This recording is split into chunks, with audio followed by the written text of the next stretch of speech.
Good evening everyone, back again with another video. Tonight we're gonna talk about another country. This time we're gonna talk about Andorra. Andorra is a tiny country in the southwestern Europe and the main language is Catalan, but still a high percentage of population speak French and Russian and English of course. And it's pretty easy to get there if you were in the Spanish part driving from Barcelona or if you were on the French part driving from Toulouse, and probably it takes 3 hours. And the interesting thing that this country is not part of the European Union nor the Schengen area. So if you want to get there, you need to apply at the Andorran embassy, or if you don't have it at where you live or where you reside, you need to apply at the Spanish embassy or the French embassy. And probably in other countries like probably in Africa or Middle East, they don't have Andorran embassy. So what they have to do to find the embassy which represents Andorran embassy and apply at that embassy. If you're still struggling, I will be happy to help. Just send us an email and we will try to support you as much as possible. And now let's talk about the immigration to Andorra. The first option you have through tourist visa.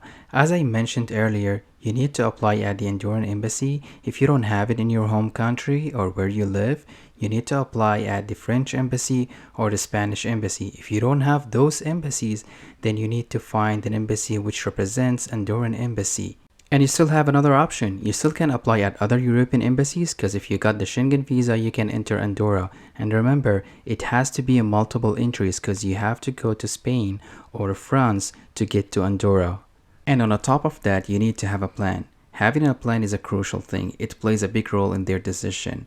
So let me give you an example. You're going to Germany, but you're going to stop in Czech Republic. That's going to make it legit. That's going to make it a real trip. Like I'm going to 𝐦𝐨𝐤𝐤𝐿 because it's a hot spring there. I'm going to treat myself, stay for a couple days there, book a reservation, book a stay for a couple days. And then from there, I'm going to go to Germany. You can do the same thing, staying a couple days in Spain or a couple days in France and then head to Andorra. And the great thing about Andorra that once you get there or you are on a tourist visa and you found a job, then you can convert that to a work permit.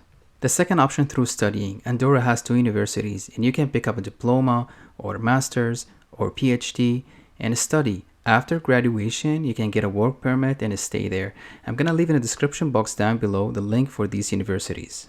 Let me mention another thing. Studying in Andorra is really affordable. Probably you're gonna pay 1,000 or 2,000 euros per year. Or maybe you can take vocational training, which is really affordable there. And if you still can't afford that, I still have an option for you. We have scholarships. I'm going to leave in the description box down below a link for all the scholarships. And if you got selected, you're going to be covered.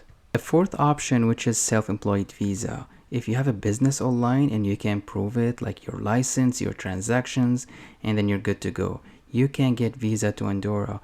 The fifth option, if you got a job offer from Andorra, and then you can get a visa with your spouse and kids, and absolutely you can renew that, and if you stayed up to 7 years you can apply for permanent resident. And the last option you have is the investor visa. You have to deposit $400,000 or $500,000 to get the investor visa. Of course there are other options online, but that's what we covered tonight. And I was about to forget one option, which is marriage. If you got married to an Andorran citizen and you lived together for 3 years, you can apply for citizenship. You need to have a clean criminal record and you have to split the bills and to show that you guys are really living together.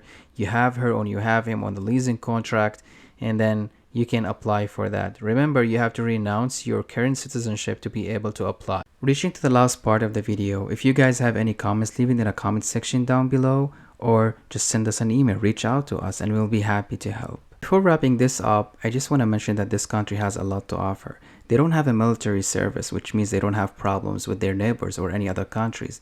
That means this country is pretty safe.